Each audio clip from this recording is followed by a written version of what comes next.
أعوذ بالله من الشيطان الرجيم بسم الله الرحمن الرحيم সুনানে ইবনে মাজা তৃতীয় খণ্ড হাদিস নম্বর 2801 আব্দুল্লাহ রাদিয়াল্লাহু তাআলা আনহু থেকে আল্লাহ তাআলার নিম্নোক্ত বাণী সম্পর্কে বর্ণিত। যারা আল্লাহর পথে নিহত হয়েছে তাদেরকে তোমরা কখনো মৃত মনে করো না, বরং তারা জীবিত এবং তাদের প্রতিপালকের নিকট থেকে তারা রিজিক প্রাপ্ত। সূরা আল ইমরান 169।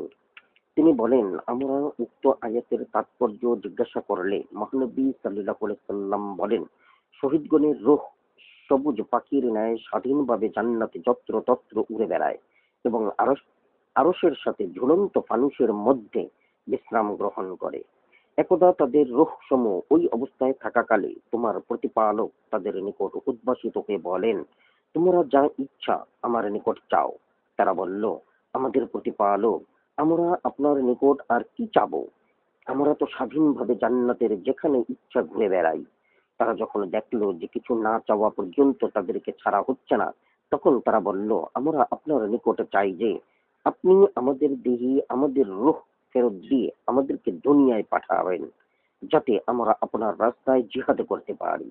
আল্লাহ যখন দেখলেন যে তারা কেবল এটাই চাচ্ছে, তখন তাদেরকে স্ব অবস্থায় ত্যাগ করা হলো। হাদিস নাম্বার 2802। আবু হুরাইরা রাদিয়াল্লাহু তাআলা আনহু থেকে বর্ণিত, তিনি বলেন, রাসূলুল্লাহ সাল্লাল্লাহু আলাইহি সাল্লাম বলেছেন, শহীদ ব্যক্তি নিহত হওয়ার সময় কোনো কষ্টই অনুভব করে না, শুধু এতটুকু যে তোমাদের কাউকে পিঁপড়ায় দংশন করলে যে সে যতটুকু ব্যথা অনুভব করে। হাদিস নাম্বার 2803। জাবির ইবনে আতিক রাদিয়াল্লাহু তাআলা আনহু থেকে বর্ণিত, তিনি অসুস্থ হয়ে পড়লে নবী সাল্লাল্লাহু আলাইহি ওয়াসাল্লাম তাকে দেখতে আসেন। জাবির রাদিয়াল্লাহু তাআলা আনহু এর পরিবারের কেউ বলল, আমরা আশা করতাম যে সে আল্লাহর রাস্তায় শহীদ হয়ে মৃত্যুবরণ করবে। রাসূলুল্লাহ সাল্লাল্লাহু আলাইহি ওয়াসাল্লাম বলেন, তাহলে আমার উম্মতের শহীদের সংখ্যা তো খুব কম হয়ে যাবে। আল্লাহর পথে নিহত হলে শহীদ, মহামারীতে নিহত হলে শহীদ, যে মহিলা গর্ভাবস্থায় মারা যায় সে শহীদ, এবং পানিতে ডুবে, আগুনে পুড়ে ও ক্ষয় রোগে মৃত্যুবরণকারী শহীদ। হাদিস নম্বর 2804। আবু হুরাইরা রাদিয়াল্লাহু তাআলা আনহু থেকে বর্ণিত, নবী সাল্লাল্লাহু আলাইহি ওয়াসাল্লাম বলেন, তোমাদের মধ্যে কাদের তোমরা শহীদ মনে করো? সাহাবীগণ বলেন, আল্লাহর পথে যারা নিহত হয়। তিনি বলেন, তাহলে তো আমার উম্মতের শহীদের সংখ্যা কম হবে। যে ব্যক্তি আল্লাহর পথে নিহত হয় সে শহীদ, যে ব্যক্তি আল্লাহর রাস্তায় মারা যায় সে শহীদ, যে ব্যক্তি পেটের পীড়ায় মারা যায় সে শহীদ, এবং যে ব্যক্তি মহামারীতে মারা যায় সেও শহীদ। সুহাইল রাদিয়াল্লাহু তাআলা আনহু বলেন, উবাইদুল্লাহ ইবনে মিকসাম রাদিয়াল্লাহু তাআলা আনহু আবু সালিহ রাদিয়াল্লাহু তাআলা আনহু এর সূত্রে আমাকে অবহিত করেন যে তিনি তার রিওয়াতে আরো উল্লেখ করেছেন, পানিতে ডুবে মারা ব্যক্তিও শহীদ।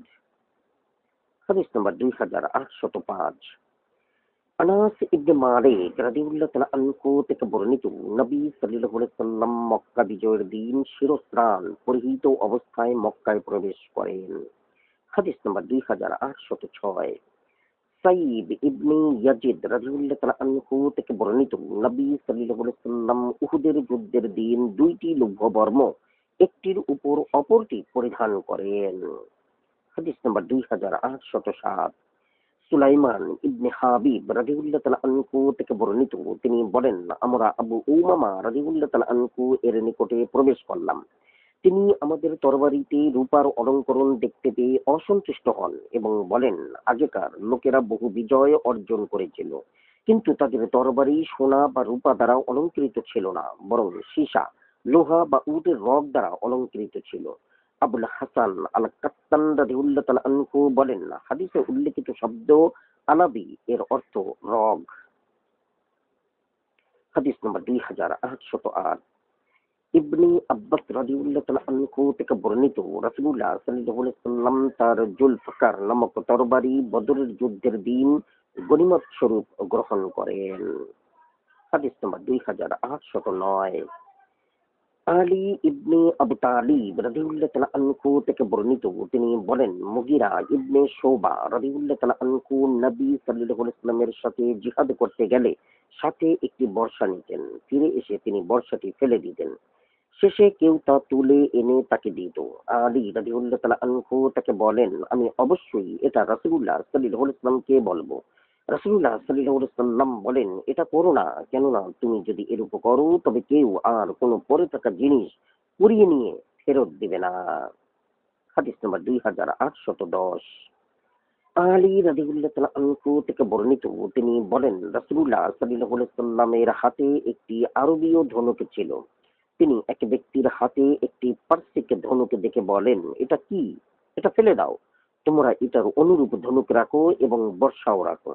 কেননা আল্লাহ তাআলা এই ধনুক ও বর্ষা দ্বারা তোমাদের দিনের সাহায্য করবেন এবং তোমাদের দ্বারা বিভিন্ন দেশ জয় করাবেন। হাদিস নম্বর 2811। উকবা ইবনে আমের আল জুহানি রাদিয়াল্লাহু তাআলা আনহু থেকে বর্ণিত, নবী সাল্লাল্লাহু আলাইহি ওয়াসাল্লাম বলেন, নিশ্চয়ই আল্লাহ একটি তীরের উপলক্ষে তিন ব্যক্তিকে জান্নাতে প্রবেশ করাবেন। এক, তীর নির্মাতা যে তার নির্মাণকালে কল্যাণের আশা করে। দুই, জিহাদে এই তীর নিক্ষেপকারী। এবং তিন, যে তা নিক্ষেপে সাহায্য করে।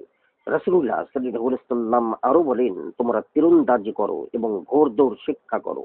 তবে তোমাদের ঘোড়দৌড় শেখার তুলনায় তীরন্দাজি শিক্ষা করা আমার কাছে অধিক প্রিয়। মুসলিম ব্যক্তির সকল ক্রীড়া কৌতুকী বৃথা, তবে তার ধনুক দ্বারা তীর নিক্ষেপ, তার ঘোড়াকে প্রশিক্ষণ দান এবং তার স্ত্রীর সাথে তার ক্রীড়া কৌতুক বৃথা নয়, কারণ এগুলো উপকারী ও বিধিসম্মত। হাদিস নাম্বার 2812। আমর ইবনে আব্বাসা রাদিয়াল্লাহু তাআলা আনহু থেকে বর্ণিত, তিনি বলেন, আমি রাসূলুল্লাহ সাল্লাল্লাহু আলাইহি ওয়াসাল্লামকে বলতে শুনেছি, যে ব্যক্তি শত্রু বাহিনীর প্রতি একটি তীর নিক্ষেপ করলো, অতঃপর তা শত্রু বাহিনী পর্যন্ত গিয়ে পৌঁছে লক্ষ্যে আঘাত হানুক বা লক্ষ্যভ্রষ্ট হোক, তা একটি গোলাম আজাদ করার সমান। হাদিস নম্বর 2813। উকবা ইবনে আমের আল জোহানি রাদিয়াল্লাহু তাআলা আনহু থেকে বর্ণিত, তিনি বলেন, আমি রাসূলুল্লাহ সাল্লাল্লাহু আলাইহি ওয়াসাল্লামকে মিম্বরের উপর দাঁড়িয়ে তিলাওয়াত করতে শুনেছি।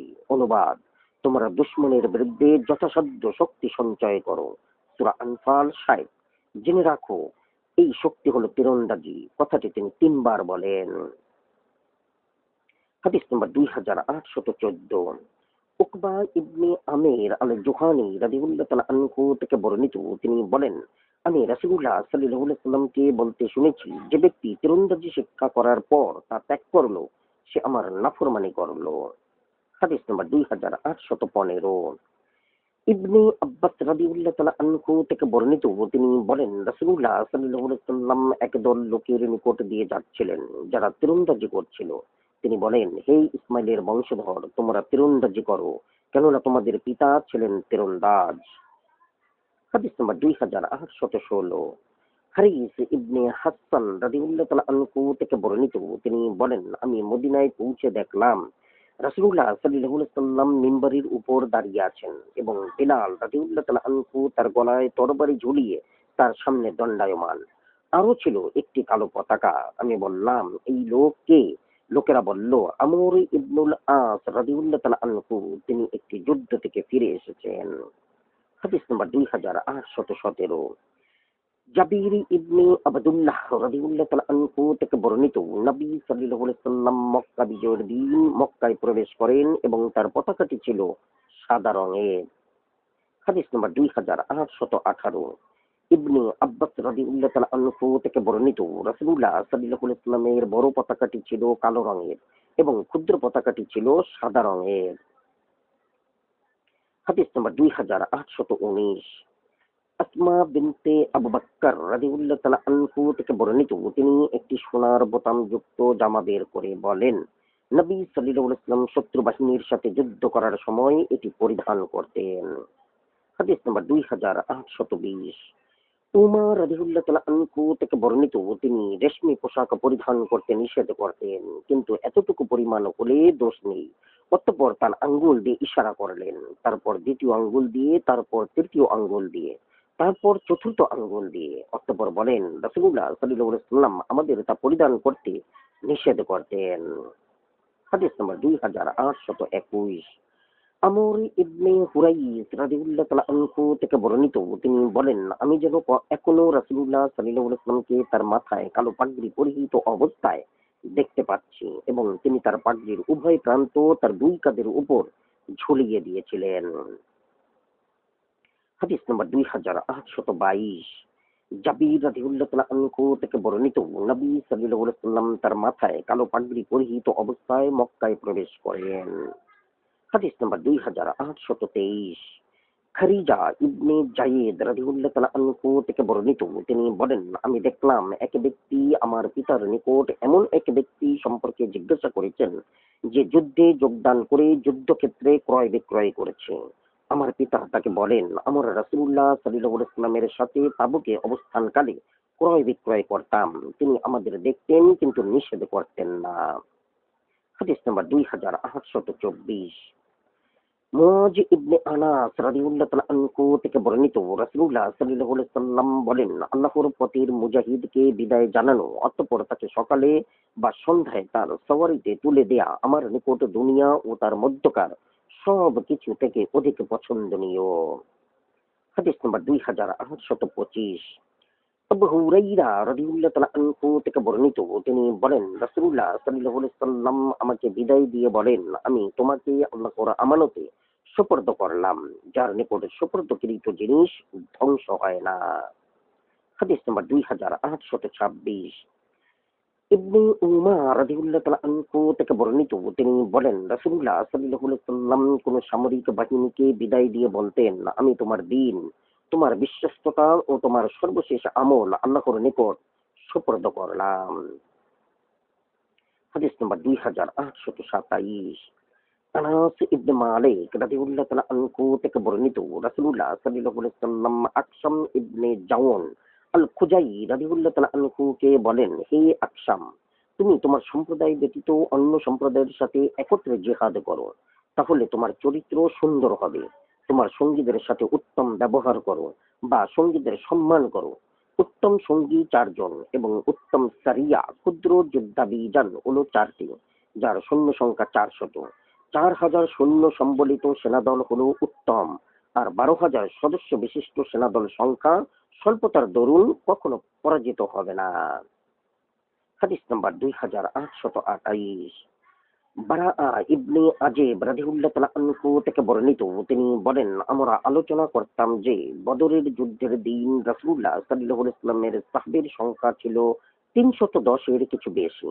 এই সংখ্যা ছিল তালুতের সাথে নদী অতিক্রমকারী সেনাদলের সমান। তালুতের সাথে মুমিন ব্যক্তিগণই নদী পার হয়েছিলেন। হাদিস নম্বর 2829, নবী সাল্লাল্লাহু আলাইহি ওয়াসাল্লামের সাহাবী আবুল ওয়ারাদ রাদিয়াল্লাহু তাআলা আনহু বলেন, তোমরা সেই সেনাদল পরিহার করো যারা শত্রুর মোকাবিলায় অবতীর্ণ হলে পলায়ন করে এবং গনিমত পেলে তাতে প্রতারণা করে। হাদিস নম্বর 2830, কাবিসা ইবনে হুলাব রাদিয়াল্লাহু তাআলা আনহু থেকে তার পিতার সূত্রে বর্ণিত, তিনি বলেন, আমি রাসূলুল্লাহ সাল্লাল্লাহু আলাইহি ওয়াসাল্লামের নিকট নাসরাদের খ্রিস্টানদের খাদ্যদ্রব্য সম্পর্কে জিজ্ঞাসা করলাম। তিনি বলেন, তোমার অন্তরে যেন কোনো খাদ্য সন্দেহ সৃষ্টি না করে, তাহলে তুমিও এক্ষেত্রে নাসরাদের অনুরূপ হয়ে যাবে। হাদিস নম্বর 2831, আবু সালাবা আল কুশানি রাদিয়াল্লাহু তাআলা আনহু থেকে বর্ণিত, তিনি বলেন, আমি রাসূলুল্লাহ সাল্লাল্লাহু আলাইহি ওয়াসাল্লামের নিকট উপস্থিত হয়ে তাকে জিজ্ঞাসা করলাম, ইয়া রাসূলুল্লাহ, মুশরিকদের হাঁড়ি পাতিলে কি আমরা রান্না করব? তিনি বলেন, তোমরা তাতে রান্না করো না। আমি বললাম, আমরা যদি এর মুখাপেক্ষী হয়ে পড়ি এবং সেগুলো ছাড়া যদি আমরা পাত্র না পাই? তিনি বলেন, তাহলে তোমরা তা উত্তম রূপে ধুয়ে নাও, অতঃপর তাতে রান্না করো এবং আহার করো।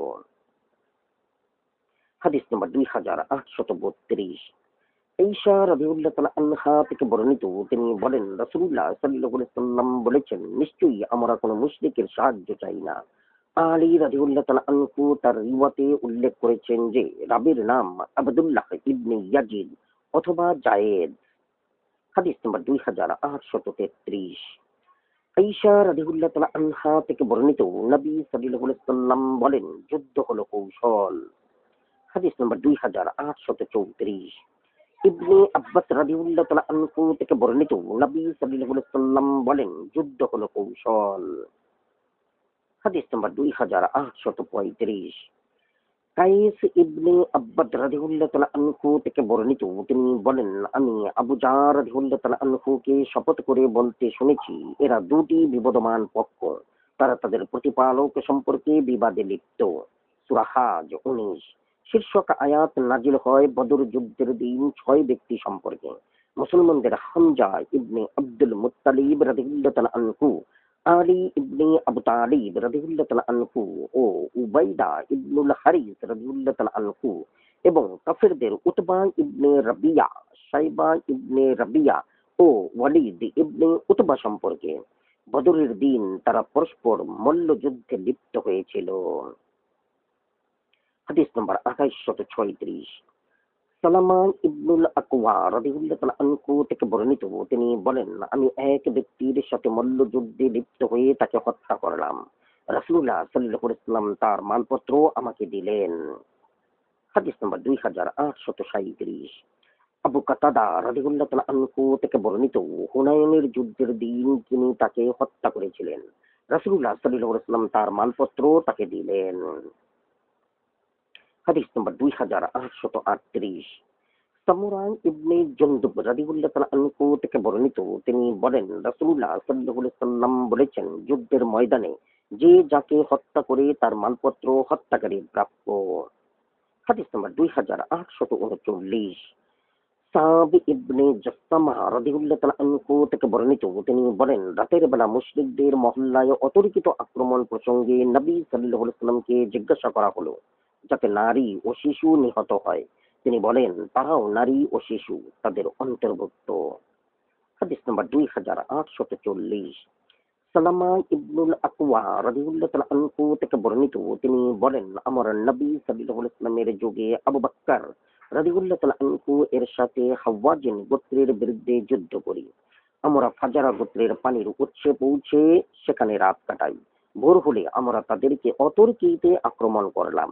অতঃপর আমরা পানির মালিকদের নিকট এসে তাদেরকে আক্রমণ করে তাদের 9 অথবা 7 ঘর লোককে হত্যা করি। হাদিস নম্বর 2841।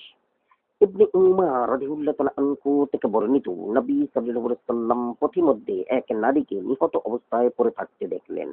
অতঃপর তিনি নারী ও শিশুদের হত্যা করতে নিষেধ করেন। হাদিস নম্বর 2842। হানজালা আল কাতিব রাদিয়াল্লাহু তাআলা আনহু থেকে বর্ণিত, তিনি বলেন, আমরা রাসূলুল্লাহ সাল্লাল্লাহু আলাইহি ওয়াসাল্লামের সাথে যুদ্ধ করলাম। আমরা এক নিহত নারীর পাশ দিয়ে যাচ্ছিলাম, যার নিকট লোকজন ভিড় জমিয়েছিল। লোকেরা তার জন্য পথ করে দিল। তিনি বলেন, যারা যুদ্ধ করে সে তো তাদের সাথে যুদ্ধ করত না। অতঃপর তিনি এক ব্যক্তিকে বলেন, তুমি খালিদ ইবনুল ওয়ালিদকে গিয়ে বলো, রাসূলুল্লাহ সাল্লাল্লাহু আলাইহি ওয়াসাল্লাম তোমাকে এই বলে নির্দেশ দিয়েছেন, তোমরা কখনো শিশু ও শ্রমিককে হত্যা করো না। হাদিস নম্বর 2842। এক, আবু বকর ইবনে আবু শাইবা, কুতাইবা, মুগিরা ইবনে আব্দুর রহমান, আবু জিনাদ মুবারাক্কা, তার দাদা রাবাহ ইবনু রাবি রাদিয়াল্লাহু তাআলা আনহু নবী সাল্লাল্লাহু আলাইহি ওয়াসাল্লাম সূত্রে অনুরূপে বর্ণিত আছে। আবু বকর ইবনে আবু শাইবা রাদিয়াল্লাহু তাআলা আনহু বলেন, সাউরি তার এই রিওয়াতে ভুল করেছেন। হাদিস নম্বর 2843। উসামা ইবনে জায়েদ রাদিয়াল্লাহু তাআলা আনহু থেকে বর্ণিত, তিনি বলেন, রাসূলুল্লাহ সাল্লাল্লাহু আলাইহি ওয়াসাল্লাম আমাকে উবনা নামে কথিত একটি জনপদে পাঠালেন এবং বললেন, তুমি ভোরবেলা উবনা পৌঁছে তাকে ভস্মীভূত করো। হাদিস নম্বর 2844। ইবনে উমার রাদিয়াল্লাহু তাআলা আনহু থেকে বর্ণিত, রাসূলুল্লাহ সাল্লাল্লাহু আলাইহি ওয়াসাল্লাম ইহুদি নাদির গোত্রের বুবারা নামক খেজুর বাগান জ্বালিয়ে দেন এবং কেটে ফেলেন। তখন আল্লাহ তাআলা এই আয়াত নাজিল করেন। অনুবাদ, তোমরা যে খেজুর গাছগুলি কেটে ফেলেছো এবং যেগুলি কাণ্ডের উপর স্থির রেখেছো। সূরা হাসর 5। হাদিস নম্বর 2845। ইবনে উমার রাদিয়াল্লাহু তাআলা আনহু থেকে বর্ণিত, নবী সাল্লাল্লাহু আলাইহি ওয়াসাল্লাম বনু নাদিরের খেজুর বাগান জ্বালিয়ে দেন এবং কেটে ফেলেন। এই বিষয়ে তাদের মুসলিমদের কবি হাসান ইবনে সাবিত রাদিয়াল্লাহু তাআলা আনহু বলেন, লুআই কুরাইশ গোত্রের নেতৃবৃন্দের পক্ষে বুআয়রা নামক বাগানটি ব্যাপকভাবে জ্বালিয়ে দেওয়া সহজ। হাদিস নম্বর 2846। সালামা ইবনুল আকওয়া রাদিয়াল্লাহু তাআলা আনহু থেকে বর্ণিত, তিনি বলেন, আমরা রাসূলুল্লাহ সাল্লাল্লাহু আলাইহি ওয়াসাল্লামের যুগে আবু বকর রাদিয়াল্লাহু তাআলা আনহু এর সাথে হাওয়াযিন গোত্রের বিরুদ্ধে যুদ্ধ করি। তিনি ফাজারা গোত্রের একটি কন্যা গনিমতের অতিরিক্ত আমাকে দেন। সে ছিল আরবের সেরা সুন্দরী, তার পরনে ছিল চামড়ার পোশাক। আমি তার কাপড় উন্মোচন করিনি। এমত অবস্থায় আমি মদিনায় পৌঁছি। বাজারে আমার সাথে রাসূলুল্লাহ সাল্লাল্লাহু আলাইহি ওয়াসাল্লামের সাক্ষাৎ হলে তিনি বলেন, তোমার পিতা ছিল উত্তম লোক। তোমার পিতা আল্লাহর শপথ, ওই মেয়েটি আমাকে দান করো। আমি মেয়েটি তাকে দান করলাম। অতঃপর তিনি সেই মেয়েটিকে মক্কায় বন্দী মুসলমানদের মুক্তিপণ স্বরূপ তথায় পাঠিয়ে দেন। হাদিস নম্বর 2847। ইবনে উমার রাদিয়াল্লাহু তাআলা আনহু থেকে বর্ণিত, তিনি বলেন, তার একটি ঘোড়া ছুটে চলে গেলে শত্রুপক্ষ তা ধরে নিয়ে যায়। এরপর মুসলমানগণ তাদের উপরে বিজয়ী হলে তার ঘোড়া তাকে ফিরিয়ে দেয়া হয়। এই ঘটনা রাসূলুল্লাহ সাল্লাল্লাহু আলাইহি ওয়াসাল্লামের সময়কার। ইবনে উমার রাদিয়াল্লাহু তাআলা আনহু বলেন, তার একটি গোলাম পলায়ন করে রুম এলাকায় চলে যায়। অতঃপর মুসলমানগণ তাদের উপর বিজয়ী হলে এবং গোলামটিকে গ্রেপ্তার করে আনা হলে খালিদ ইবনুল ওয়ালিদ রাদিয়াল্লাহু তাআলা আনহু তা তাকে ফেরত দেন। এটা রাসূলুল্লাহ সাল্লাল্লাহু আলাইহি ওয়াসাল্লামের ইন্তেকালের পরের ঘটনা। হাদিস নম্বর 2848। জায়েদ ইবনে খালিদ আল জোহানি রাদিয়াল্লাহু তাআলা আনহু থেকে বর্ণিত, তিনি বলেন, আশজাআ গোত্রের এক ব্যক্তি খাইবারের যুদ্ধের দিন মারা গেল। নবী সাল্লাল্লাহু আলাইহি ওয়াসাল্লাম বললেন, তোমরা তোমাদের সাথীর নামাজ পড়ো। লোকদের নিকট বিষয়টি খুব খারাপ লাগলো এবং এর কারণে তাদের চেহারা বিবর্ণ হয়ে গেল। তিনি তা দেখে বলেন, তোমাদের সাথী আল্লাহর রাস্তায় আত্মসাৎ করেছে। জায়েদ রাদিয়াল্লাহু তাআলা আনহু বলেন, তারা তার মালপত্র তালাশ করলে তার মধ্যে ইহুদীদের 2 দিরহাম মূল্যের আংটির পাথর বা মণি পাওয়া গেল। হাদিস নম্বর 2849। আব্দুল্লাহ ইবনে আমর রাদিয়াল্লাহু তাআলা আনহু থেকে বর্ণিত, তিনি বলেন, কিরকিরা নামক এক ব্যক্তি রাসূলুল্লাহ সাল্লাল্লাহু আলাইহি ওয়াসাল্লামের মালপত্র পাহারা দেওয়ার দায়িত্বে নিয়োজিত ছিল। সে মারা গেলে নবী সাল্লাল্লাহু আলাইহি ওয়াসাল্লাম বলেন, সে জাহান্নামী। সাহাবীগণ অনুসন্ধান করে তার সাথে একটি কম্বল অথবা একটি আবা পেল, যা সে আত্মসাৎ করেছিল। হাদিস নম্বর 2850। উবাদা ইবনু সামিত রাদিয়াল্লাহু তাআলা আনহু থেকে বর্ণিত, তিনি বলেন, হুনাইনের যুদ্ধের দিন রাসূলুল্লাহ সাল্লাল্লাহু আলাইহি ওয়াসাল্লাম আমাদের নিয়ে গনিমতের উটের পাশে নামাজ পড়লেন। তারপর তিনি উটের দেহ থেকে একটি পশম নিয়ে তা তার 2 আঙ্গুলের মাঝে রেখে বলেন, হে লোক সকল, অবশ্য এটা তোমাদের গনিমতের মাল। সুতা এবং সুই, আর যা পরিমাণে তার চেয়ে বেশি এবং যা তার চেয়ে কম, সবই তোমরা গনিমতের মালের মধ্যে জমা দাও।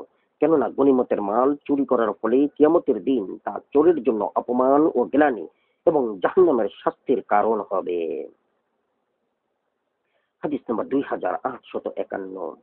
হাবিব ইবনে মাসলামা রাদিয়াল্লাহু তাআলা আনহু থেকে বর্ণিত, নবী সাল্লাল্লাহু আলাইহি ওয়াসাল্লাম 1/5 নেওয়ার পর অবশিষ্ট মালের 1/3 থেকে নফল পুরস্কার দিয়েছেন। হাদিস নম্বর 2852। উবাদা ইবনু সামিত রাদিয়াল্লাহু তাআলা আনহু থেকে বর্ণিত, নবী সাল্লাল্লাহু আলাইহি ওয়াসাল্লাম যুদ্ধের প্রথম ভাগে গনিমতের মালের 1/4 এবং ফিরতি যুদ্ধে 1/3 থেকে পুরস্কার স্বরূপ অতিরিক্ত দেন। হাদিস নম্বর 2853। আমর ইবনে শুয়াইব রাদিয়াল্লাহু তাআলা আনহু থেকে পর্যায়ক্রমে তার পিতা ও তার দাদার সূত্রে বর্ণিত, তিনি বলেন, রাসূলুল্লাহ সাল্লাল্লাহু আলাইহি ওয়াসাল্লামের পর আর কোনো নফল অতিরিক্ত দোয়া দেয়া যাবে না। শক্তিশালী মুসলমানগণ দুর্বল মুসলমানকে গনিমতের মাল ফেরত দেবে। রাবি রাজা রাদিয়াল্লাহু তাআলা আনহু বলেন, আমি সুলাইমান ইবনে মূসাকে বলতে শুনেছি, মাকহুল আমাকে হাবিব ইবনে মাসলামার সূত্রে বর্ণনা করেছেন যে নবী সাল্লাল্লাহু আলাইহি ওয়াসাল্লাম যুদ্ধের প্রথম ভাগে অর্জিত গনিমতের মালের 1/4 এবং শেষ ভাগে অর্জিত গনিমতের 1/3 পুরস্কার স্বরূপ দিতেন। আমর রাদিয়াল্লাহু তাআলা আনহু বলেন, আমি যেখানে তোমাকে আমার পিতা ও দাদার সূত্রে হাদিস শোনাচ্ছি, সেখানে তুমি আমাকে মাকহুলের সূত্রে আমাকে হাদিস শোনাচ্ছ। হাদিস নম্বর 2854। ইবনে উমার রাদিয়াল্লাহু তাআলা আনহু থেকে বর্ণিত, রাসূলুল্লাহ সাল্লাল্লাহু আলাইহি ওয়াসাল্লাম খাইবারের যুদ্ধের দিন গনিমতের মাল বন্টন করেন। অশ্বারোহীর জন্য 3 ভাগ, ঘোড়ার জন্য 2 ভাগ এবং পদাতিকের জন্য 1 ভাগ। হাদিস নম্বর 2855। আবুল্লাহম রাদিয়াল্লাহু তাআলা আনহু এর মুক্ত দাস উমাইর রাদিয়াল্লাহু তাআলা আনহু থেকে বর্ণিত। ওয়াকি রাদিয়াল্লাহু তাআলা আনহু বলেন, আবুল্লাহম রাদিয়াল্লাহু তাআলা আনহু গোশত খেতেন না।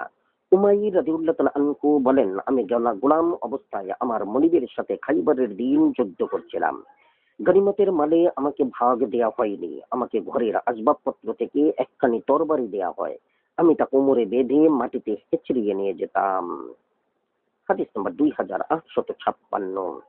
উম্মু আতিয়া আল্লাহ আনসারী রাদিয়াল্লাহু তাআলা আনহু থেকে বর্ণিত। তিনি বলেন, আমি রাসূলুল্লাহ সাল্লাল্লাহু আলাইহি ওয়াসাল্লামের সাথে 7টি যুদ্ধে অংশগ্রহণ করেছি। আমি তাদের সওয়ারি ও মালপত্র রক্ষণাবেক্ষণের জন্য পশ্চাতে থাকতাম। তাদের জন্য খাবার তৈরি করতাম, আহতদের চিকিৎসা করতাম এবং রোগীদের দেখাশোনা করতাম। হাদিস নম্বর 2857। সাফওয়ান ইবনে আসাল রাদিয়াল্লাহু তাআলা আনহু থেকে বর্ণিত। তিনি বলেন, রাসূলুল্লাহ সাল্লাল্লাহু আলাইহি ওয়াসাল্লাম আমাদেরকে একটি ক্ষুদ্র সামরিক অভিযানে পাঠান। তিনি বলেন, তোমরা আল্লাহর নামে আল্লাহর রাস্তায় রওনা হয়ে যাও। যারা আল্লাহর সাথে কুফরি করে তাদের বিরুদ্ধে যুদ্ধ করো। লাশ, নাক কান কেটে বিকৃত করো না, বিশ্বাসঘাতকতা করো না, গনিমতের মাল আত্মসাৎ করো না এবং শিশুদের হত্যা করো না। হাদিস নম্বর 2858। বুরাইদা রাদিয়াল্লাহু তাআলা আনহু থেকে বর্ণিত। তিনি বলেন, রাসূলুল্লাহ সাল্লাল্লাহু আলাইহি ওয়াসাল্লাম কোন ব্যক্তিকে ক্ষুদ্র সেনা অভিযানে অধিনায়ক নিয়োগ করে পাঠানোর সময় বিশেষভাবে তার জন্য আল্লাহ ভীতি অবলম্বনের এবং তার সহযোদ্ধাদের সাথে উত্তম ব্যবহারের উপদেশ দিতেন। তিনি বলতেন, তোমরা আল্লাহর নামে এবং আল্লাহর পথে যুদ্ধ করো। যারা আল্লাহর সাথে কুফরি করে তাদের বিরুদ্ধে যুদ্ধ করো। তোমরা জিহাদ করো, বিশ্বাসঘাতকতা করো না, চুরি করো না, কারো অঙ্গহানি বা অঙ্গ বিকৃত করো না এবং শিশুদের হত্যা করো না। যখন তুমি শত্রুপক্ষের মুশরিকদের বিরুদ্ধে সম্মুখ যুদ্ধে অবতীর্ণ হবে, তখন তাদেরকে 3টি বিষয়ের প্রতি আহ্বান জানাবে। তারা সেগুলোর যে কোনো একটির প্রতি সাড়া দিলে তুমি তাদের থেকে তা কবুল করো এবং তাদেরকে আক্রমণ করা থেকে বিরত থাকো। 1, তুমি তাদেরকে ইসলামের দাওয়াত দাও। তারা যদি তা কবুল করে তবে তাদের পক্ষ থেকে তা মেনে নাও এবং তাদেরকে আক্রমণ করা থেকে বিরত থাকো। অতঃপর তাদেরকে স্বদেশ ছেড়ে মুহাজিরদের দেশে চলে আসার আহ্বান জানাও এবং তাদেরকে জানিয়ে দাও যে তারা যদি এ কাজ করে তবে যেসব সুযোগ সুবিধা মুহাজিরগণ পাবে তারাও তা পাবে এবং মুহাজিরদের উপর যেসব দায় দায়িত্ব বর্তাবে তা তাদের উপরও বর্তাবে। তারা যদি স্বদেশ ত্যাগ করতে অসম্মত হয় তবে তাদের জানিয়ে দাও যে তারা বেদুইন মুসলমানদের সমান মর্যাদা পাবে। তাদের উপর আল্লাহর সেই সব হুকুম জারি হবে যা মুমিন মুসলমানদের উপর জারি হয় এবং তারা গনিমত ও ফাই এর কিছুই পাবে না, তবে তারা মুসলমানদের সাথে মিলে জিহাদ করলে পাবে। 2, তারা যদি ইসলামে দাখিল হতে অস্বীকার করে তবে তাদেরকে জিজিয়া দিতে বলো। তারা যদি তা দেয় তবে তাদের নিকট থেকে তা গ্রহণ করো এবং তাদেরকে আক্রমণ করা থেকে বিরত থাকো। 3, তারা যদি জিজিয়া দিতেও অস্বীকার করে তবে তুমি তাদের বিরুদ্ধে আল্লাহর নিকট সাহায্য প্রার্থনা করো এবং তাদের বিরুদ্ধে যুদ্ধ করো। আর তুমি কোনো দুর্গ অবরোধ করলে পর তারা তোমার নিকট আল্লাহর জিম্মাদারি এবং তোমার নবীর জিম্মাদারি লাভের আশা করলে তুমি তাদের জন্য আল্লাহর জিম্মাদারি এবং তোমার নবীর জিম্মাদারি দিও না, বরং তোমার নিজের, তোমার পিতার এবং তোমার সহযোদ্ধাদের জিম্মাদারি দান করো। কারণ তোমাদের নিজেদের ও তোমাদের পিতৃপুরুষদের জিম্মাদারি ভঙ্গ করা আল্লাহ ও তার রাসূলের জিম্মাদারি ভঙ্গ করার চেয়ে তোমাদের জন্য অধিকতর সহজ।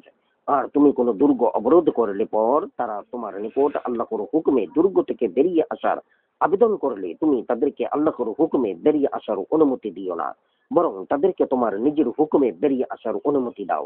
কারণ তোমার জানা নেই যে তাদের ব্যাপারে তুমি আল্লাহর হুকুম কার্যকর করতে পারবে কি না। আলকামা রাদিয়াল্লাহু তাআলা আনহু বলেন, আমি মুকাতিল ইবনে হাব্বান রাদিয়াল্লাহু তাআলা আনহু এর নিকট এই হাদিস বর্ণনা করলে তিনি বলেন, মুসলিম ইবনে হাইসাম রাদিয়াল্লাহু তাআলা আনহু নোমান ইবনে মুকাররিন রাদিয়াল্লাহু তাআলা আনহু এর সূত্রে নবী সাল্লাল্লাহু আলাইহি ওয়াসাল্লাম থেকে আমার কাছে অনুরূপ বর্ণনা করেছেন। হাদিস নম্বর 2859। আবু হুরাইরা রাদিয়াল্লাহু তাআলা আনহু থেকে বর্ণিত। তিনি বলেন, রাসূলুল্লাহ সাল্লাল্লাহু আলাইহি ওয়াসাল্লাম বলেছেন, যে ব্যক্তি আমার আনুগত্য করলো সে আল্লাহর আনুগত্য করলো, আর যে ব্যক্তি আমার অবাধ্য হলো সে আল্লাহরই অবাধ্য হলো। যে ব্যক্তি ইমামের আনুগত্য করলো সে আমারই আনুগত্য করলো, আর যে ব্যক্তি ইমামের অবাধ্য হলো সে আমারই অবাধ্য হলো। হাদিস নাম্বার 2860। আনাস ইবনে মালিক রাদিয়াল্লাহু তাআলা আনহু থেকে বর্ণিত, তিনি বলেন রাসূলুল্লাহ সাল্লাল্লাহু আলাইহি ওয়াসাল্লাম বলেছেন, নেত্রী আদেশ শ্রবণ করো এবং আনুগত্য করো। এমনকি আঙ্গুর ফল সদৃশ্য ক্ষুদ্র মস্তক বিশিষ্ট কাফরি কৃতদাসকেও যদি তোমাদের নেতৃপদে নিয়োগ করা হয়। হাদিস নাম্বার 2861। উম্মুল হুসাইন রাদিয়াল্লাহু তাআলা আনহু থেকে বর্ণিত, তিনি বলেন আমি রাসূলুল্লাহ সাল্লাল্লাহু আলাইহি ওয়াসাল্লামকে বলতে শুনেছি, নাক কান কর্তৃত কোনো কাফরি কৃতদাসকেও যদি তোমাদের নেতৃপদে নিয়োগ করা হয় তবুও তোমরা তার নির্দেশ শোনো ও আনুগত্য করো যতক্ষণ সে তোমাদেরকে আল্লাহর কিতাব কুরআন অনুযায়ী পরিচালনা করে। হাদিস নাম্বার 2862। আবু জাহর রাদিয়াল্লাহু তাআলা আনহু থেকে বর্ণিত, তিনি যখন নির্বাসনে রাবাজা নামক স্থানে পৌঁছলেন তখন নামাজের ইকামত হচ্ছিল। এক কৃতদাস লোকদের নামাজে ইমামতি করছিল। তাকে বলা হলো, ইনি আবু জাহর রাদিয়াল্লাহু তাআলা আনহু। এ কথায় কৃতদাস পেছনে সরে আসতে উদ্যত হলে আবু জাহর রাদিয়াল্লাহু তাআলা আনহু বলেন, আমার প্রিয়তম বন্ধু মহানবী সাল্লাল্লাহু আলাইহি সাল্লাম আমাকে ওসিয়ত করেছেন আমি যেন নেত্রী আদেশ শ্রবণ করি ও আনুগত্য করি, যদিও সে অঙ্গ প্রত্যঙ্গ কর্তৃত কাপ্রি কৃতদাস হয়। হাদিস নম্বর 2863। আবু সাঈদ আল খুদরি রাদিয়াল্লাহু তাআলা আনহু থেকে বর্ণিত, রাসূলুল্লাহ সাল্লাল্লাহু আলাইহি ওয়াসাল্লাম আল কামান ইবনে মুজাজ্জিজ রাদিয়াল্লাহু তাআলা আনহুকে একটি সামরিক বাহিনীর অধিনায়ক নিয়োগ করেন। আমিও তাতে শরীক ছিলাম। তিনি যখন গন্তব্যে পৌঁছেন অথবা পথিমধ্যে ছিলেন তখন একদল সৈন্য তার নিকট কোনো বিষয়ে অনুমতি চাইলে তিনি তাদের অনুমতি দিলেন এবং আব্দুল্লাহ ইবনে হুজাফা ইবনে কাইস আস-সাহমি রাদিয়াল্লাহু তাআলা আনহুকে তাদের অধিনায়ক নিযুক্ত করেন। যেসব লোক আব্দুল্লাহ রাদিয়াল্লাহু তাআলা আনহু এর সঙ্গী হয়ে জিহাদ করেছে আমিও তাদের সাথে ছিলাম। লোকেরা পথিমধ্যে ছিল, এই অবস্থায় একদল লোক উত্তাপ গ্রহণের জন্য অথবা অন্য কোনো কাজে আগুন প্রজ্বলিত করলো।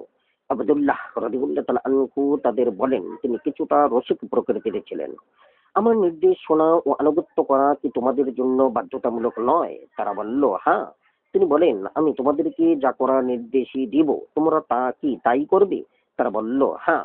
তিনি বলেন, আমি তোমাদেরকে চূড়ান্ত নির্দেশ দিচ্ছি যে তোমরা এই আগুনে ঝাঁপিয়ে পড়ো। কতক লোক আগুনে ঝাঁপ দেওয়ার জন্য দাঁড়িয়ে গেল এবং কোমর বাঁধলো। তিনি যখন দেখলেন লোকেরা সত্যি আগুনে ঝাঁপ দিতে প্রস্তুত হয়েছে তখন বললেন, থামো, আমি তোমাদের সাথে ঠাট্টা করছি।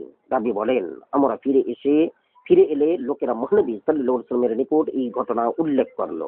রাসূলুল্লাহ সাল্লাল্লাহু আলাইহি ওয়াসাল্লাম বলেন, কেউ তোমাদেরকে আল্লাহর নাফরমানি করার নির্দেশ দিলে তোমরা তার অনুগত্য করবে না।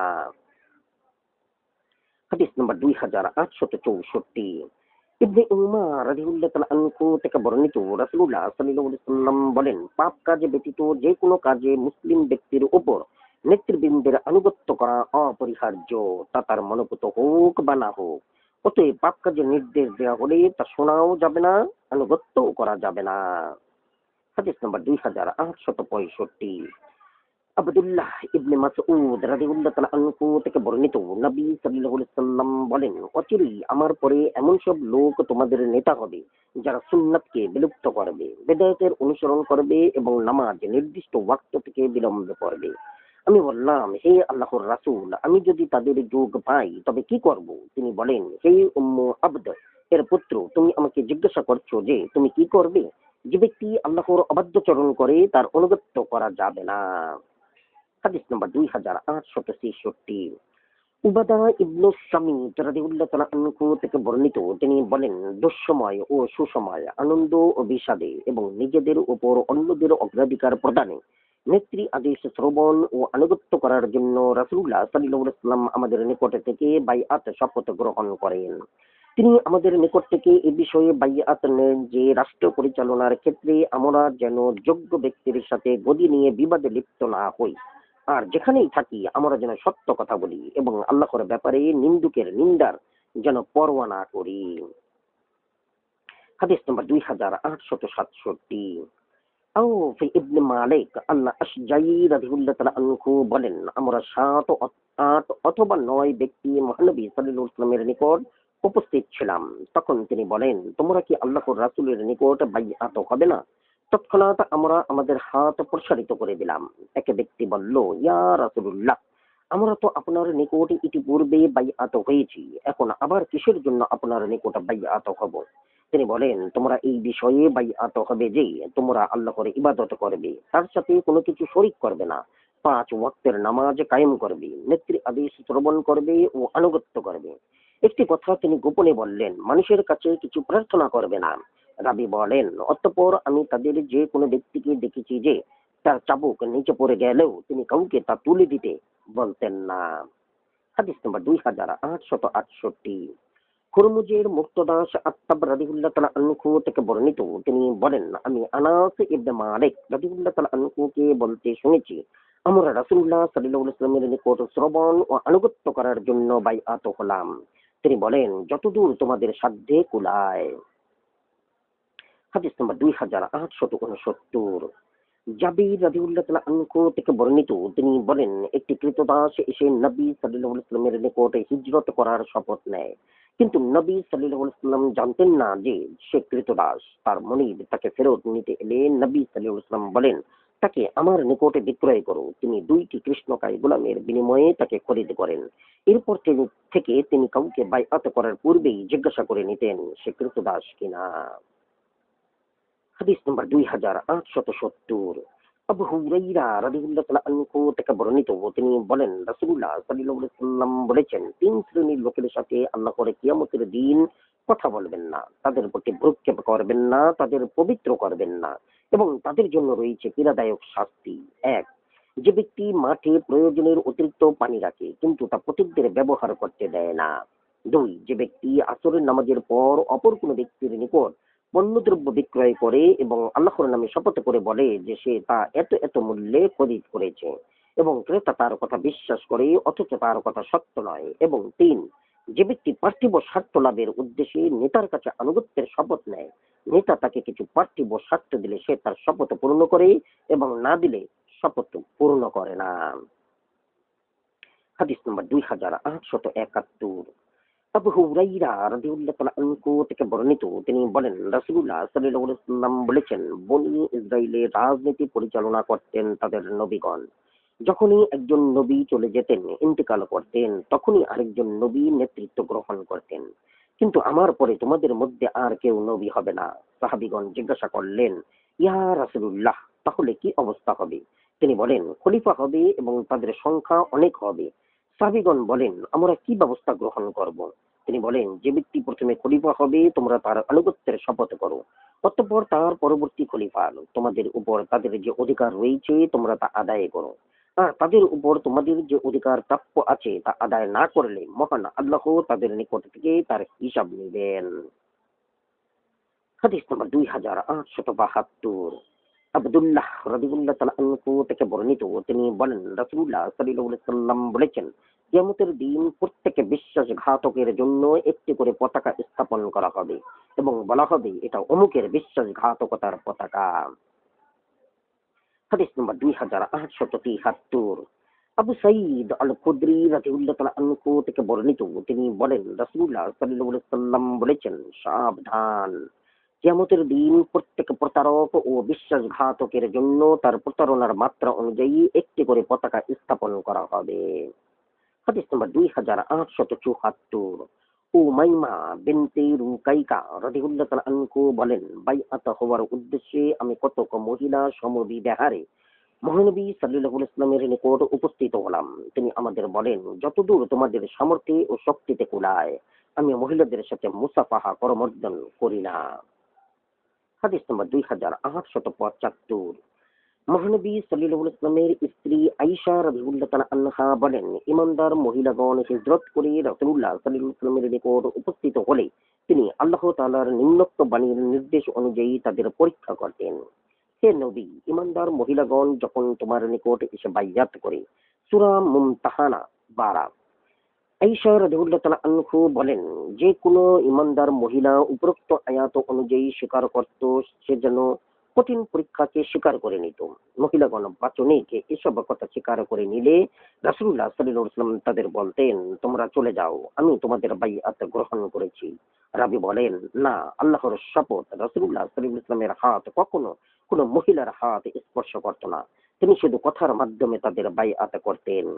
আয়েশা রাদিয়াল্লাহু তাআলা আনহা বলেন, আল্লাহর শপথ, রাসূলুল্লাহ সাল্লাল্লাহু আলাইহি ওয়াসাল্লাম মহিলাদের নিকট থেকে কেবলমাত্র সেই সব কথার স্বীকারোক্তি করাতেন যার নির্দেশ আল্লাহ তাআলা তাকে দান করেছেন। রাসূলুল্লাহ সাল্লাল্লাহু আলাইহি ওয়াসাল্লামের হাত কখনো কোনো মহিলার হাত স্পর্শ করত না। তিনি তাদের শপথ বাক্য পাঠ করানোর পর বলতেন, আমি বাচনিকে তোমাদের বাইআত করলাম। হাদিস নম্বর 2876। আবু হুরাইরা রাদিয়াল্লাহু তাআলা আনহু থেকে বর্ণিত, তিনি বলেন, রাসূলুল্লাহ সাল্লাল্লাহু আলাইহি ওয়াসাল্লাম বলেছেন, যে ব্যক্তি একটি ঘোড়া দুইটি ঘোড়ার সাথে দৌড় প্রতিযোগিতায় শরীক করলো কিন্তু তার ঘোড়া জিতবে কিনা এ ব্যাপারে সে নিশ্চিত না হলে তা জুয়ার পর্যায়ভুক্ত নয়। আর যে ব্যক্তি একটি ঘোড়া দুইটি ঘোড়ার সাথে দৌড় প্রতিযোগিতায় শরীক করলো এবং তার ঘোড়া জিতবে বলে সে নিশ্চিত হলে তা জুয়ার পর্যায়ভুক্ত। হাদিস নম্বর 2877। ইবনে উমার রাদিয়াল্লাহু তাআলা আনহু থেকে বর্ণিত, তিনি বলেন, রাসূলুল্লাহ সাল্লাল্লাহু আলাইহি ওয়াসাল্লাম ঘোড়াকে বিশেষ পদ্ধতিতে প্রশিক্ষণ দিলেন। বিশেষ পদ্ধতিতে প্রশিক্ষণপ্রাপ্ত এসব ঘোড়ার দ্বারা তিনি আল্লাহ হাফা নামক স্থান থেকে সানিয়াতুল বিদা পর্যন্ত ঘোড়দৌড়ের ব্যবস্থা করলেন।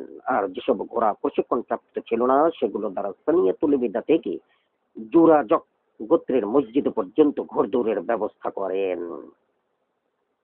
হাদিস নম্বর 2878।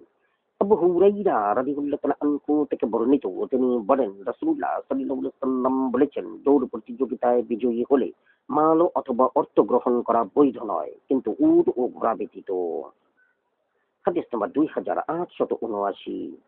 ইবনে উমার রাদিয়াল্লাহু তাআলা আনহু থেকে বর্ণিত, রাসূলুল্লাহ সাল্লাল্লাহু আলাইহি ওয়াসাল্লাম কুরআন মজিদ সাথে নিয়ে শত্রু এলাকায় সফর করতে নিষেধ করেছেন, এই আশঙ্কায় যে তা দুশমনের হস্তগত হয়ে যেতে পারে। হাদিস নম্বর 2880। ইবনে উমার রাদিয়াল্লাহু তাআলা আনহু থেকে বর্ণিত, রাসূলুল্লাহ সাল্লাল্লাহু আলাইহি ওয়াসাল্লাম কুরআন মজিদ সাথে নিয়ে শত্রু এলাকায় সফরে যেতে নিষেধ করতেন, এই আশঙ্কায় যে তা দুশমনদের হস্তগত হয়ে যেতে পারে। হাদিস নম্বর 2881। সাইয়্যিদ ইবনুল মুসাইয়্যিব রাদিয়াল্লাহু তাআলা আনহু থেকে বর্ণিত, জুবাইর ইবনে মুতইম রাদিয়াল্লাহু তাআলা আনহু তাকে অবহিত করেন যে তিনি ও উসমান ইবনে আফফান রাদিয়াল্লাহু তাআলা আনহু রাসূলুল্লাহ সাল্লাল্লাহু আলাইহি ওয়াসাল্লামের নিকট উপস্থিত হলেন খাইবারে প্রাপ্ত যুদ্ধলব্ধ সম্পদ বন্টনের বিষয়ে তার সাথে আলাপ করার জন্য। তারা বললেন, আপনি আমাদের ভ্রাতৃগোষ্ঠী বনু হাশিম ও বনু মুত্তালিবের মধ্যে বন্টন করেছেন, অথচ আমাদের আত্মীয় সম্পর্ক তো একই। রাসূলুল্লাহ সাল্লাল্লাহু আলাইহি ওয়াসাল্লাম বলেন, আমি বনু হাসিম ও বনু মুত্তালিবকে একই মনে করি। হজ। হাদিস নাম্বার 2882। আবু হুরাইরা রাদিয়াল্লাহু তাআলা আনহু থেকে বর্ণিত, রাসূলুল্লাহ সাল্লাল্লাহু আলাইহি ওয়াসাল্লাম বলেন, সফর শাস্তিরই একটি টুকরা, তা তোমাদের যে কোনো ব্যক্তির ঘুম ও পানাহারকে বাধাগ্রস্ত করে। তোমাদের যে কেউ সফরে নিজ প্রয়োজন পূরণ হওয়ার সাথে সাথে যেন অবিলম্বে বাড়ি ফিরে আসে। হাদিস নাম্বার 2882। এক, ইয়াকুব ইবনে হুমাইদ ইবনে কাসিব আবু হুরাইরা রাদিয়াল্লাহু তাআলা আনহু নবী সাল্লাল্লাহু আলাইহি ওয়াসাল্লাম সূত্রে অনুরূপ বর্ণিত আছে। হাদিস নাম্বার 2883। ইবনে আব্বাস রাদিয়াল্লাহু তাআলা আনহু থেকে ফাদল রাদিয়াল্লাহু তাআলা আনহু এর সূত্রে অথবা পরস্পরের সূত্রে বর্ণিত, তিনি বলেন, রাসূলুল্লাহ সাল্লাল্লাহু আলাইহি ওয়াসাল্লাম বলেছেন, যে ব্যক্তি হজের সংকল্প করে সে যেন অবিলম্বে তা আদায় করে, কারণ মানুষ কখনো অসুস্থ হয়ে যায়, কখনো প্রয়োজনীয় জিনিসে বিলুপ্ত হয়ে যায় এবং কখনো অপরিহার্য প্রয়োজন সামনে এসে যায়। হাদিস নম্বর 2884। আলী রাদিয়াল্লাহু তাআলা আনহু থেকে বর্ণিত, তিনি বলেন, যখন এই আয়াত নাজিল হলো, অনুবাদ, মানুষের মধ্যে যার যেখানে সেখানে যাওয়ার সামর্থ্য আছে আল্লাহর উদ্দেশ্যে ওই ঘরের হজ করা তার অবশ্য কর্তব্য। সূরা আল ইমরান 97। তখন সাহাবীগণ জিজ্ঞাসা করেন, হে আল্লাহর রাসূল, প্রতি বছরে কি হজ ফরজ? তিনি নিরুত্তর থাকলেন। পুনরায় তারা বলেন, প্রতি বছরে কি? তিনি বলেন, না, কিন্তু আমি যদি বলতাম হ্যাঁ, তবে তদ্রুপই ওয়াজিব হতো। অতঃপর নিম্নোক্ত আয়াত নাজিল হয়। অনুবাদ, হে ঈমানদারগণ, তোমরা এমন বিষয়ে প্রশ্ন করো না যা প্রকাশিত হলে তোমরা দুঃখিত হবে। সূরা মাইদা 101। হাদিস নম্বর 2885। আনাস ইবনে মালিক রাদিয়াল্লাহু তাআলা আনহু থেকে বর্ণিত, তিনি বলেন, সাহাবীগণ জিজ্ঞাসা করেন, হে আল্লাহর রাসূল, প্রতি বছরই কি হজ ফরজ? তিনি বলেন, আমি যদি বলি হ্যাঁ, তবে তা অবশ্যই ওয়াজিব ফরজ হতো। আর যদি তা ওয়াজিব হতো তবে তোমরা তা আদায় করতে অক্ষম হয়ে পড়তে। আর তোমরা যদি তা আদায় করতে না পারতে তবে তোমাদের শাস্তি দেওয়া হতো। হাদিস নম্বর 2886। ইবনে আব্বাস রাদিয়াল্লাহু তাআলা আনহু থেকে বর্ণিত, আল্লাহ আকরা ইবনে হাসিব রাদিয়াল্লাহু তাআলা আনহু মহানবী সাল্লাল্লাহু আলাইহি ওয়াসাল্লামের নিকট জিজ্ঞাসা করেন, হে আল্লাহর রাসূল, হজ কি প্রতি বছর না মাত্র একবার? তিনি বলেন, বরং একবার মাত্র। অতঃপর এর অধিক করার কারো সামর্থ্য থাকলে তার নফল। হাদিস নম্বর 2887। উমর রাদিয়াল্লাহু তাআলা আনহু থেকে বর্ণিত, মহানবী সাল্লাল্লাহু আলাইহি ওয়াসাল্লাম বলেন, তোমরা ধারাবাহিকভাবে হজ ও উমরা আদায় করো, কেননা এই দুটি ধারাবাহিকভাবে আদায় করলে তার দারিদ্র ও গুনাহ দূরীভূত করে, যেমন হাপড় লোহার মরিচা দূর করে।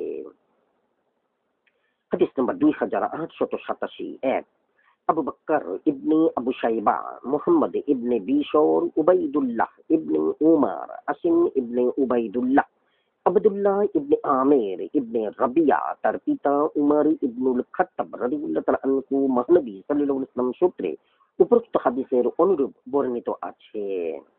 হাদিস নম্বর 2888। আবু হুরাইরা রাদিয়াল্লাহু তাআলা আনহু থেকে বর্ণিত, নবী সাল্লাল্লাহু আলাইহি ওয়াসাল্লাম বলেন, এক উমরা থেকে অপর উমরা পর্যন্ত মাঝখানের সময়ের জন্য কাফফারা স্বরূপ, এবং জান্নাতি হলো মাবরুর ত্রুটি মুক্ত হজের প্রতিদান। হাদিস নম্বর 2889। আবু হুরাইরা রাদিয়াল্লাহু তাআলা আনহু থেকে বর্ণিত, তিনি বলেন, রাসূলুল্লাহ সাল্লাল্লাহু আলাইহি ওয়াসাল্লাম বলেছেন, যে ব্যক্তি এই ঘরের হজ করেছে এবং তাতে অশালীন কথাবার্তা বা আচরণ করেনি, সে এমন অবস্থায় প্রত্যাবর্তন করবে যেমন তার মা তাকে নিষ্পাপ প্রসব করেছে। হাদিস নম্বর 2890। আনাস ইবনে মালিক রাদিয়াল্লাহু তাআলা আনহু থেকে বর্ণিত, তিনি বলেন, নবী সাল্লাল্লাহু আলাইহি ওয়াসাল্লাম উটের পিঠে একটি পুরাতন জিন ও পলানে উপবিষ্ট অবস্থায় হজ করেন। তার পরিধানে ছিল একটি চাদর যার মূল্য ছিল 4 দিরহাম বা তারও কম। অতঃপর তিনি বলেন, হে আল্লাহ, এ এমন হজ যাতে কোনো প্রদর্শনেচ্ছা বা প্রচারেচ্ছা নেই। হাদিস নম্বর 2891। ইবনে আব্বাস রাদিয়াল্লাহু তাআলা আনহু থেকে বর্ণিত, তিনি বলেন, আমরা রাসূলুল্লাহ সাল্লাল্লাহু আলাইহি ওয়াসাল্লামের সাথে মক্কা ও মদিনার মাঝপথে ছিলাম। আমরা একটি উপত্যকা অতিক্রম করাকালে তিনি বলেন, এটা কোন উপত্যকা? সাহাবীগণ বলেন, আল আজরাক উপত্যকা। তিনি বলেন, আমি যেন মূসা আলাইহিস সালামকে দেখতে পাচ্ছি। অতঃপর তিনি নিজের 2 আঙ্গুল করুণোদয় স্থাপন করে তার দীর্ঘ কেশের কিছুটা বর্ণনা দেন, যা রাবী দাউদ পূর্ণ মনে রাখতে পারেননি। তিনি উচ্চ স্বরে আল্লাহর দরবারে ফরিয়াদ করতে করতে তালবিয়া পাঠরত অবস্থায় এই উপত্যকা অতিক্রম করেন। রাবী বলেন, অতঃপর আমরা পথ অতিক্রম করে একটি টিলার উপর আসলাম। তিনি বলেন, এটা কোন টিলা? সাহাবীগণ বলেন, এটা হাফসা অথবা লাফত নামীয় টিলা। তিনি বলেন, আমি যেন ইউনূস আলাইহিস সালামকে একটি লাল বর্ণের উষ্ট্রির উপর পশমি জুব্বা পরিহিত অবস্থায় দেখতে পাচ্ছি, যার নাসারন্ধ্রের রশি ছিল খেজুর পাতার তৈরি, এবং তিনি তালবিয়া পাঠরত অবস্থায় এই উপত্যকা অতিক্রম করেন। হাদিস নম্বর 2892। আবু হুরাইরা রাদিয়াল্লাহু তাআলা আনহু থেকে বর্ণিত, রাসূলুল্লাহ সাল্লাল্লাহু আলাইহি ওয়াসাল্লাম বলেন, হজ যাত্রীগণ ও উমরার যাত্রীগণ আল্লাহর প্রতিনিধি দল। তারা তার নিকট দোয়া করলে তিনি তাদের দোয়া কবুল করেন, এবং তার নিকট মাপ চাইলে তিনি তাদের ক্ষমা করেন। হাদিস নম্বর 2893। ইবনে উমার রাদিয়াল্লাহু তাআলা আনহু থেকে বর্ণিত, নবী সাল্লাল্লাহু আলাইহি ওয়াসাল্লাম বলেন, আল্লাহর পথের সৈনিক হজ যাত্রী ও উমরা যাত্রীগণ আল্লাহর প্রতিনিধি। তারা আল্লাহর নিকট দোয়া করলে তিনি তা কবুল করেন, এবং কিছু চাইলে তা তাদের দান করেন। হাদিস নম্বর 2894। ইবনে উমার রাদিয়াল্লাহু তাআলা আনহু থেকে বর্ণিত, উমার রাদিয়াল্লাহু তাআলা আনহু নবী সাল্লাল্লাহু আলাইহি ওয়াসাল্লামের নিকট উমরা আদায় করার অনুমতি চাইলে তিনি তাকে অনুমতি দেন, এবং বলেন, হে আমার ছোট ভাই, তোমার দোয়ার মধ্যে আমাদেরও শরীক করবে, আমাদের ভুলে যেও না। হাদিস নম্বর 2895। সাফওয়ান ইবনে আবদুল্লাহ ইবনে সাফওয়ান রাদিয়াল্লাহু তাআলা আনহু থেকে বর্ণিত, তিনি বলেন যে আবু দারদা রাদিয়াল্লাহু তাআলা আনহু এর কন্যা তার বিবাহ বন্ধনে ছিল। তিনি তার নিকট এলেন এবং সেখানে উম্মু দারদা রাদিয়াল্লাহু তাআলা আনহুকেও উপস্থিত পেলেন, কিন্তু আবু দারদা রাদিয়াল্লাহু তাআলা আনহুকে পাননি। উম্মু উম্মু দারদা রাদিয়াল্লাহু তাআলা আনহু তাকে জিজ্ঞাসা করলেন, তুমি কি এবছর হজ করতে চাও? তখন রাদিয়াল্লাহু তাআলা আনহু বলেন, হ্যাঁ। তিনি বলেন, তাহলে তুমি আমাদের কল্যাণ কামনা করে আল্লাহর নিকট দোয়া করো। কেননা নবী সাল্লাল্লাহু আলাইহি ওয়াসাল্লাম বলতেন, কোন ব্যক্তি তার অপর ভাইয়ের জন্য তার অনুপস্থিতিতে দোয়া করলে তা কবুল হয়। তার মাথার নিকট একজন ফেরেশতা তার দোয়ার সময় আমিন বলতে থাকেন। যখনই সে তার কল্যাণ কামনা করে দোয়া করে, তখন ফেরেশতা বলেন, আমিন, তোমার জন্য অনুরূপ কল্যাণ। রাবি বলেন, অতঃপর আমি বাজারের দিকে গেলাম এবং আবু দারদা রাদিয়াল্লাহু তাআলা আনহু এর সাক্ষাতে পেলাম। তিনিও নবী সাল্লাল্লাহু আলাইহি সাল্লামের অনুরূপ হাদিস আমার নিকট বর্ণনা করেন। হাদিস নম্বর 2896। ইবনে উমার রাদিয়াল্লাহু তাআলা আনহু থেকে বর্ণিত, তিনি বলেন, এক ব্যক্তি নবী সাল্লাল্লাহু আলাইহি ওয়াসাল্লামের সামনে দাঁড়িয়ে বলল, হে আল্লাহর রাসূল, কিসে হজ ফরজ হয়? তিনি বলেন, পাথেয় ও বাহন থাকলে। সে পুনরায় বলল, হে আল্লাহর রাসূল, হাজি কি? তিনি বলেন, যার ইহরামের কারণে এলোমেলো কেশ এবং দুর্গন্ধ শরীর। অপর এক ব্যক্তি দাঁড়িয়ে বলল, হে আল্লাহর রাসূল, হজ কি? তিনি বলেন, উচ্চস্বরে তালবিয়া পাঠ ও রক্ত প্রবাহিত কোরবানি করা। ওয়াকি রাদিয়াল্লাহু তাআলা আনহু এর মতে আল আজ্জু অর্থ তালবিয়া পাঠ এবং আসাজ্জু অর্থ পশু কোরবানি করা। হাদিস নম্বর 2897। ইবনে আব্বাস রাদিয়াল্লাহু তাআলা আনহু থেকে বর্ণিত, রাসূলুল্লাহ সাল্লাল্লাহু আলাইহি ওয়াসাল্লাম বলেন, পাথেয় ও বাহন অর্থাৎ আল্লাহ তাআলার বাণী, যার সেখানে যাওয়ার সামর্থ্য আছে। সূরা আল ইমরান 97। এর তাৎপর্য এটাই।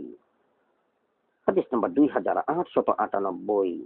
আবু সাঈদ রাদিয়াল্লাহু তাআলা আনহু থেকে বর্ণিত, তিনি বলেন, রাসূলুল্লাহ সাল্লাল্লাহু আলাইহি ওয়াসাল্লাম বলেছেন, কোন মহিলা যেন 3 দিন বা তার অধিক দূরত্বের পথ সাথে তার পিতা, ভাই, ছেলে, স্বামী অথবা কোনো মাহরাম পুরুষ ব্যতীত সফর না করে।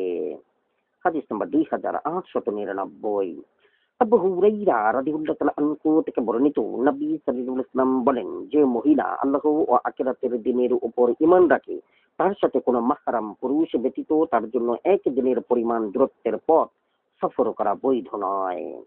হাদিস নম্বর 2900।